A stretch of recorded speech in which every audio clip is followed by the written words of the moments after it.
Hey guys, and I'm back. And I have, I got my trusty notebook. We're gonna find out who he really is. No, but I like to know the stuff like what started you, what inspired you, who do you look up to, how did it start, and what's your funniest memory. So, Yeah, real questions that because I've done a million interviews, and a lot of the times the interviews are all the same. yeah, yeah. All right, so tell us how you began in Boston. And you know what? When I do a lot of interviews, I'm gonna I often leave out who inspired me to even pick up a microphone, who even inspired me to even begin to even think about putting words that rhyme together. And it was my homie Raleigh back in the 80s. Raleigh was from New York and he had came here to live. I was from that time, Crown Hall. Yeah, Raleigh and Aeon Dawes, God rest his soul. Yeah. I don't even know where Raleigh is right now, but Raleigh had inspired my brother, God rest his soul. And he had inspired my brother, but my brother wasn't as talented as I was with words and putting words together. So I kind of like. And you did, and English is your second language. Yeah. See? Yep. English is your second language, and look, you mastered that damn thing. Yeah. Fucking lyricist. English is my second language, and I had to make it my primary language because the English motherfuckers be trying to get being slick. deported back to Honduras, and so it was Raleigh. That's who inspired me. You. That's how we got your back. Boston beginning. That's my beginning of even understanding. Raleigh was a dude who rapped like Rakim before I even knew who Rakim was. He was that dude. Yeah. Okay. So he was clearly my inspiration. For real. And I was talking to my man Trevor Watson in jail. Trevor's in jail right now doing like 60 years.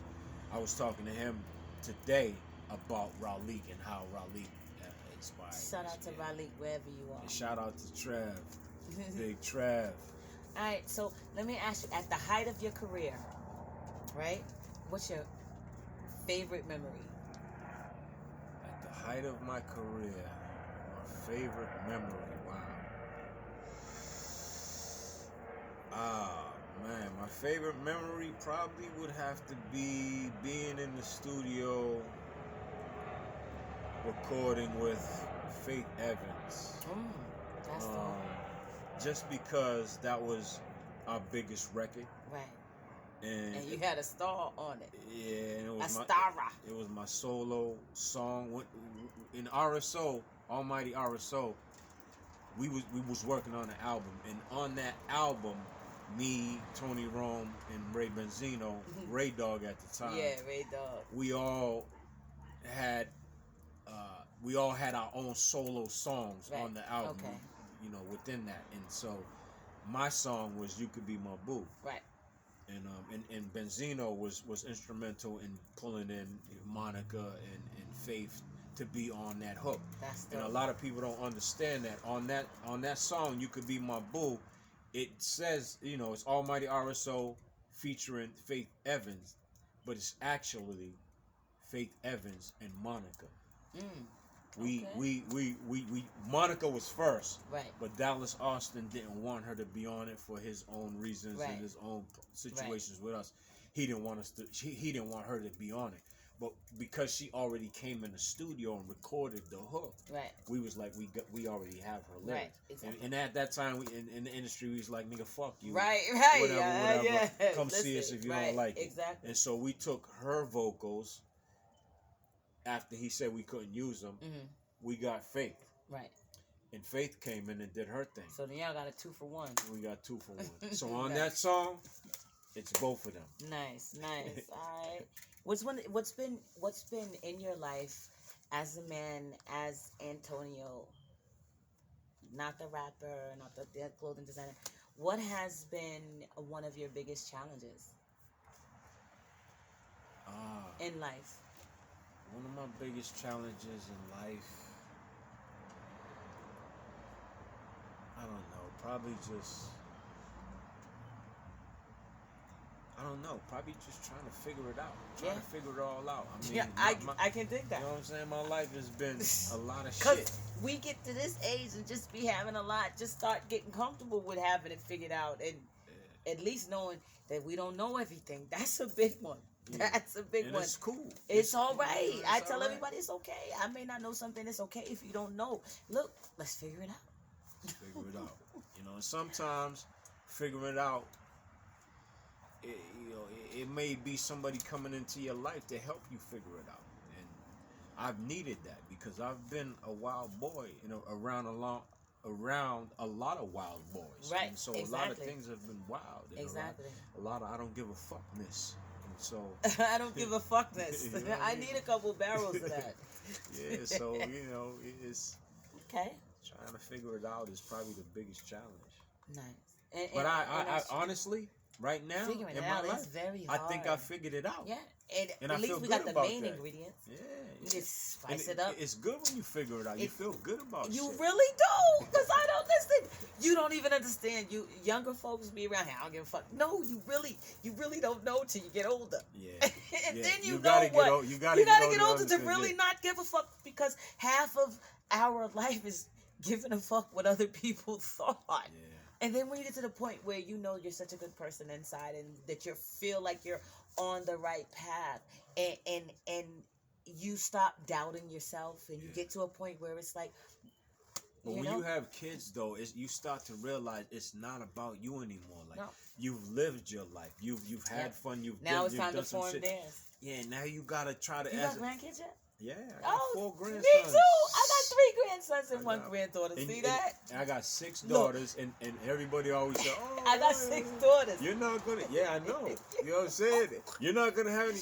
My sons came from my grandsons came from my daughters.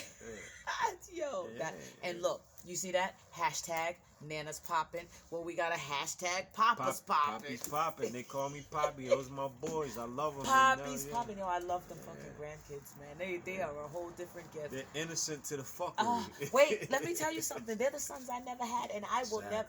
Look, my 13-year-old grandson comes with me to the hospital, whatever. If when I sprained my ankle under my hand, and he asked the doctor all the questions. She's like, "Is this your?" Because is this your son? I'm like, "No, this is my grandson." She's like, "He's so special." He's man protected, I'm right? telling you. Now some of them daughters might wheel me into traffic. Yeah, yo, dudes always be telling me, "Oh, you got daughters, you're cool." Nigga. That's what you think? Nigga, listen, I gotta worry about one. I gotta worry about my daughters falling in love with your sons. Right. And 2, there's so many raggities. Daughters, when they love their mother and daddy done moved on and the mother done pumped some shit in their head about daddy who he moved on with, or vice versa. Yeah, it's a lot of fucking. Women go through that. It's a lot of shit to deal with, man. Yeah. It's a lot of shit. It is. So it's not any easier because you have daughters. It's challenging with sons because with sons you gotta keep them out of gangs. I know a lot of my homies that done lost sons to the gang violence. And running around with guns like we did and things like that. And but these ones, I thought we was bad in the 80s and 90s, but this next level is. All right, so we got one more question. What advice would you give to budding, let's say, performers, or just what advice would you give to your younger self? The advice I would give to my younger self would be like, be real selective on the loyalty that you show to certain friends. Understand that everybody is not your friend. Everybody that says they're your friend is not your friend. Like that would be I'm one still of the. learning that. Yeah, that's. Because there'd be so many different ways, shapes, and forms and fashions, But yeah, that's a great piece of advice to your younger self. That's the main thing, because friendship could make you go this way or that way. And then you be so mad loyal, and then they'll be eating cheeseburgers and French fries at the police station quick. And the thing about it is, like, I've never been a peer pressure type dude. Right. Like, you can't peer pressure me. Like, I've just always been immune to that shit. Yeah, yeah. But yeah, that would be my thing. Like, understand who your friends are and don't use that word too loosely. Loosely. Oh, that's like the love word. Friends and love, they're the same thing. I don't just toss them around. Yeah. So you know what, Antonio, it's always great to kick it with you. Thank you for coming through. Y'all don't even know. Y'all gonna see half an hour. We've been kicking the Willy Bobos. The Willy Bobo. The Willy Bobo. See, Google it. But yeah, it's been great having you as usual. I look forward to working with you soon and Bad Girl series, and I look forward to that joint I was talking about. Yeah, you're gonna see us trying to do some things, man. I'm a writer, I'm a screenwriter, I'm just a writer in general. Like, the pen is my friend. It's my friend.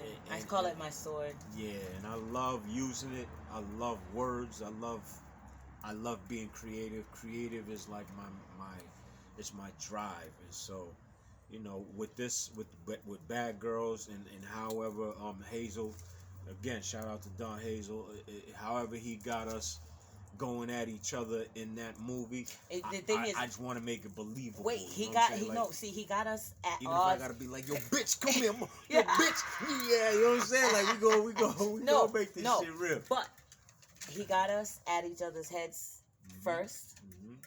But then we have such a mutual respect for each other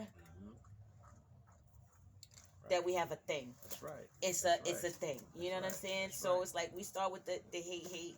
You know, and fuck that, you know, and I'm trying to be extra hard because of my height deficiency and shit. Y'all don't know, I'm a big gangster, but I'm 5'2". But that's the thing, though, like, making the character believable. Right. Like, we're all about acting over here, and at the end of the day, it's about making that character, whatever you're playing, making it believable and moving on to the next one. And every character should not be... Variety. Yeah, variety. It should be variety. You should have a variety, and you should keep it expansive. Like I like to play crazy. Like, I'm in 5 music videos. I think 3 of them are crazy and 2 of them are on the hoverboard. But I love getting outside of myself, and everything that you can think of is right next to you. You can put yourself, but I want the depth. You gotta have I want the depth. We got the depth. You heard it here with your girl Lala on the spot. Twice down, Antonio, Boston Zone. You heard it here first. Yo, you know what's crazy though? Before we go, when you said Antonio, part of Antonio and Saldi, that was major, because a lot of people just be thinking my last name is Saldi. Yeah, the Antonio part of Saldi. That's real. That's real. So y'all heard it here first, for real, with your girl Lala. And twice that. Peace.